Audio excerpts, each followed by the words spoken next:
Hello traders, আশা করি সবাই সুস্থ আছেন। আগামীকাল কীভাবে ট্রেড করা উচিত বা নিফটি এখন কোথায় যেতে চলেছে নিশ্চিত অনেকে ভাবছেন। আসলে এই ভিডিওতে ব্যাখ্যা করার চেষ্টা করি। প্রথম কথা হচ্ছে, নিফটি গত শুক্রবার একটা পজিটিভ টেরিটরিতে ঘোরার চেষ্টা করেছে, মার্কেট টেম্পোরারি পজিটিভ হওয়ার চেষ্টা করেছে। সোমবার থেকে কি মোমেন্টাম কন্টিনিউ করবে?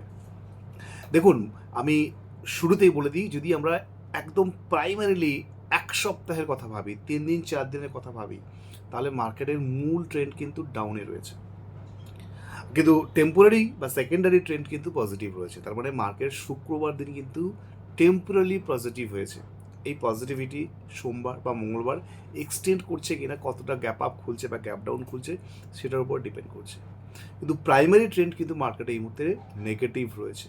এবং মার্কেট যত সময় না 24,440-এর উপর ডিসাইসিভলি ক্লোজিং দিচ্ছে, রাদার 500-র উপরে ক্লোজিং দিচ্ছে, ততক্ষণ পর্যন্ত মার্কেটে বুলিশনেস বা ট্রেন্ড চেঞ্জ হয়ে গেছে এরকম ভাবার কোনো কারণ নেই। রাদার আমাদের কাছে এই মুহূর্তে যেহেতু সেকেন্ডারি ট্রেন্ড পজিটিভ হয়েছে, যদি সেকেন্ডারি ট্রেন্ড নেগেটিভ হতে শুরু করে, আমাদের কাছে যদি কোনো সেলিং সিগন্যাল আছে, তাহলে আমরা এগেন নেক্সট উইক থেকে সেলিং অপরচুনিটি ভাববো। এবং নিচে মার্কেটে 24,000 স্ট্রং সাপোর্ট রয়েছে।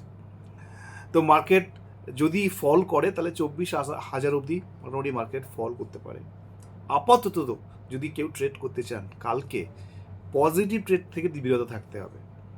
রাদার আমরা যদি রেজিস্ট্যান্স এরিয়া ফাইন্ড আউট করতে পারি এবং রেজিস্ট্যান্স এরিয়া থেকে যদি রিজেকশন দেখি, তাহলে আমরা এগেন শর্টিং অপরচুনিটির কথা ভাবতে পারি। তার কারণ আমার ক্যালকুলেশন বা আমার আন্ডারস্ট্যান্ডিং মার্কেট সেটা হচ্ছে প্রাইমারিলি মার্কেট, মানে প্রাইমারি ট্রেন্ড মার্কেটের ডাউন রয়েছে বা উইক রয়েছে, সেকেন্ডারি ট্রেন্ড মার্কেটে পজিটিভ রয়েছে, মানে টেম্পোরারি মার্কেট পজিটিভ হয়েছে। এবং মার্কেট যদি উইকনেস শো করে, তাহলে মূল ট্রেন্ডে মার্কেট যাওয়ার চেষ্টা করবে। ইনভেস্টারদের চিন্তা করার কিছু নেই। এগেন যেটা আমি সর্বদা বলে থাকি, অনেকে ভাবছেন যে অ্যাকচুয়ালি নিফটি 2-3 দিন ধরে যেভাবে প্যানিকড কন্ডিশন তৈরি করেছিল, এখন তো বেশ কিছুটা রিকভার করে মার্কেট ওপরে যাওয়ার চেষ্টা করছে। সেরকম কিছুই নয়, মার্কেট ওপরে যাওয়ার চেষ্টা করছে। প্যানিক সিচুয়েশানটা চলে গেছে। গেছে কি না এটা আমরা বুঝতে পারবো তখনই, যদি মার্কেট 25,000-এর ওপরে কখনো ক্লোজিং আসে।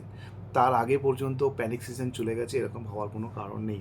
তো 25,000 মানে বহু ওপরে, এখন ভাবার কোনো কারণ নেই।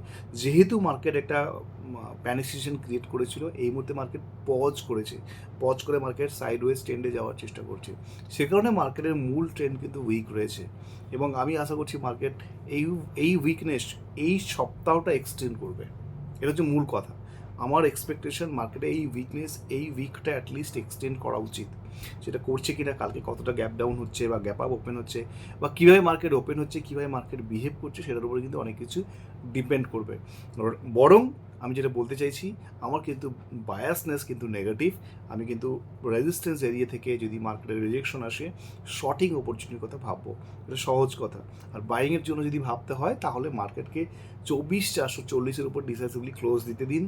দেন আমরা ভাববো মার্কেট রিভার্সাল দিল কি না, পজিটিভিটি শো করছে কি না, তখন চিন্তাভাবনা করা যেতে পারে। আপাতত চিন্তাভাবনা করার কোনো জায়গা নেই। এবারে আমি একটা কথা বলি, অনেকে এই মুহূর্তে যারা আছেন, যারা অনেকে শুধু নিফটি ট্রেড করেন, ব্যাংক নিফটি ট্রেড করেন, দেখুন অনেক ইন্ডেক্স এখন চলে এসেছে। আগে এত ইন্ডেক্স ছিল না। সে কারণে আপনাদের কাছে অনেক অপশানস রয়েছে। কেউ ফিন নিফটি করতে পারে, মিড ক্যাপ নিফটি করতে পারে, ব্যাংক নিফটি করতে পারে, নিফটি করতে পারে। এখন যেহেতু অনেক অপশানস খুলে গেছে, অনেক অপশানস আপনারা দেখতে পারেন। নিফটিতে এই মুহূর্তে প্রচুর ভোলাটিলিটি আমরা মাঝে মাঝে দেখতে পাই।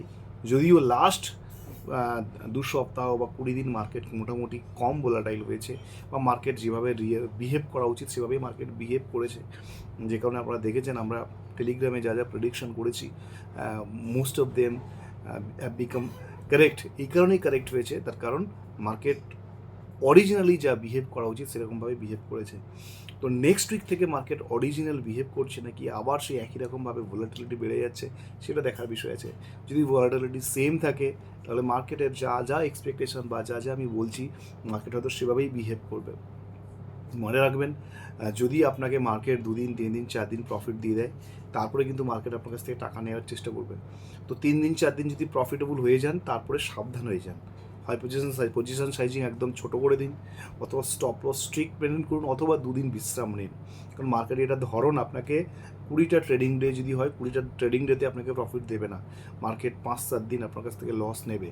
তো আপনাকে এই দিনগুলোকে আইডেন্টিফাই করা এবং সেখান থেকে নিজেকে দূরে রাখা, সেটা যদি করতে পারেন তাহলে দেখবেন প্রফিটেবল হতে শুরু করেছেন। ধরুন আপনি প্রথম 3 দিন 4 দিন প্রফিটেবল হয়েছেন, তারপরে লস যেদিন হতে শুরু করেছে আপনাকে মাথায় রাখতে হবে যে এর পরের দিনের ট্রেডটাও লস হবে। একদম আমি একটা প্রফেশনাল ট্রেডার্সের মাইন্ডসেট বলছি, বা অ্যাকচুয়ালি যারা অপারেটর বলে আপনারা চেনেন, যাদেরকে জানেন প্রচুর টাকা নিয়ে যারা বসে রয়েছে, স্মার্ট মানি বা স্মার্ট প্লেয়ার, এইভাবেই তারা কিন্তু প্লে করে। যদি আপনি প্রথম কয়েকদিন প্রফিট করে নিয়েছেন, তারপর যদি আপনার লস আসতে শুরু করে, তাহলে আপনাকে ভাবতে হবে যে নেক্সট দিনও লস আসতে পারে, তো সাবধান হয়ে যেতে হবে। একটা স্টপ লসেস হয়েছে মানে এগেন 2-3টে স্টপ লস আপনাকে মার্কেট দিতে পারে। সেখানে যদি আপনি সাবধান হয়ে যান, তারপর যদি আবার ট্রেড করতে শুরু করেন, দেখবেন মার্কেট আপনার আবার ছন্দে চলতে শুরু করেছে এবং আপনি প্রফিটেবল হচ্ছেন। সে কারণে কখনো কখনো বসে বসে মার্কেট দেখতে হয়, কখনো কখনো অনেক বড় র্যালি হলেও সেই সমস্ত র্যালি লোভনীয় নয়, বা সমস্ত অপরচুনিটি আপনার কাছে অপরচুনিটি নয়, সবসময় মনে রাখতে হবে। আমরা একটা ভুল করি যে প্রত্যেক দিন আমাদেরকে ট্রেড করতে হবে, বা প্রত্যেকটা র্যালি আমাদের কাছে অপরচুনিটি, যদি মিস হয়ে যায় মাথা খারাপ হয়ে যায়, এরকম ব্যাপারটা নয়। কখনো কখনো সুযোগকে ছেড়ে দিতে হয়, কখনো কখনো সুযোগকে বসে দেখতে হয়। সেটা যদি করেন, আমার ধারণা আপনি অনেক বেশি ডিসিপ্লিন হতে পারেন এবং প্রফিটেবল হতে পারেন। আমি এটুকুই জাস্ট বলার ছিল। ভিডিওটা ভালো লাগলে অবশ্যই লাইক করবেন, চ্যানেলটিকে সাবস্ক্রাইব করবেন, শেয়ার করবেন, আপনার মতামত অবশ্যই জানাবেন। সবাই ভালো থাকুন, ধন্যবাদ।